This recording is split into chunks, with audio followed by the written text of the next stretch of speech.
राधे राधे दोस्तों, स्वागत है आपका मेरे चैनल दिव्य दिशा पर।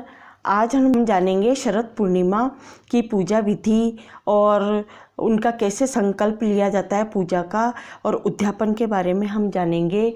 तो शरद पूर्णिमा 2023 में ये कब पड़ेगी, किस दिन दान धर्म करना चाहिए, दान पुण्य करना चाहिए, ये सारी जानकारी आज हम जानेंगे। तो आइए हम जानते हैं कि 2023 में शरद पूर्णिमा 28 अक्टूबर को शनिवार को मनाई जाएगी, और इस पूर्णिमा तिथि ये पड़ेगी आपको 28 अक्टूबर प्रातःकाल। ये तिथि स्टार्ट होगी शरद पूर्णिमा की 4:17 पर। शरद पूर्णिमा का व्रत शुरू होगा सुबह, और दिन शनिवार रहेगा। और इस दिन ही दान धर्म पुण्य जो भी है आप वो करेंगे।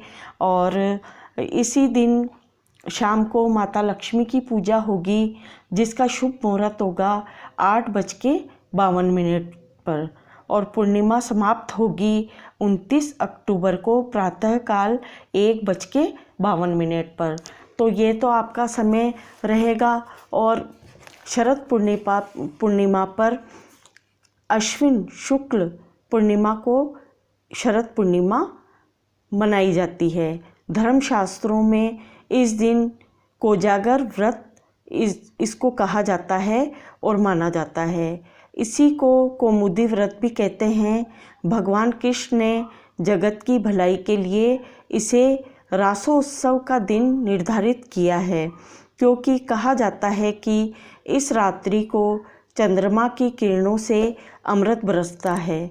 इस दिन मंदिरों में विशेष सेवा पूजा की जाती है। भगवान को रात्रि नैवेद्य के लिए खीर का भोग लगाते हैं। चांदनी में भगवान को विराजमान करें और श्रृंगार श्वेत वस्त्रों से करें। शरद पूर्णिमा से ही कार्तिक स्नान और व्रत प्रारंभ हो जाते हैं। माताएं अपनी संतान की मंगल कामना के लिए व्रत रखती है और देवी देवताओं को पूजती है। शरद पूर्णिमा के दिन चंद्रमा पृथ्वी के बहुत पास आ जाता है, इसलिए अमृत प्राप्त करने की इच्छा से शरद पूर्णिमा की रात्रि को खीर चपड़ा रख देते हैं।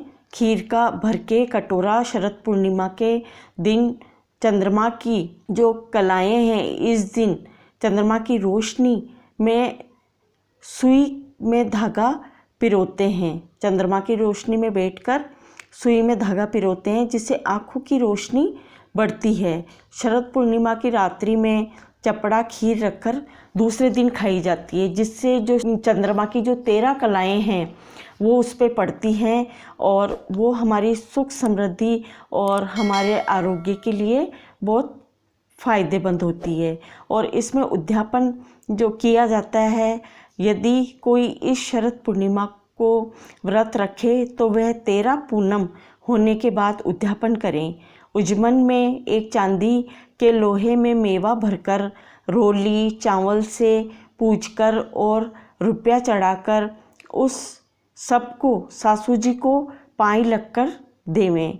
यदि कोई चूनड़ पुण्य के दिन व्रत रखे तो इसी भांति कई पुण्य करने के बाद सासू जी को चूनड़ देवें। जो चूनड़ की जो पूनम होती है वो अगर आप करते हैं तो सासू जी को उद्यापन के रूप में, उद्यापन जब करते हैं तो चूनड़ आप देवें।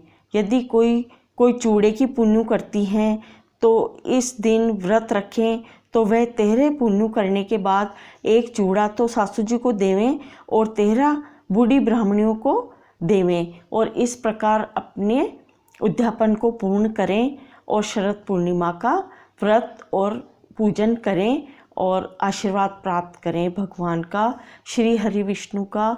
और अगर आपको मेरी पूजा विधि पसंद आई हो तो कृपया मेरे चैनल को शेयर अवश्य करें और चैनल को सब्सक्राइब ज़रूर करें।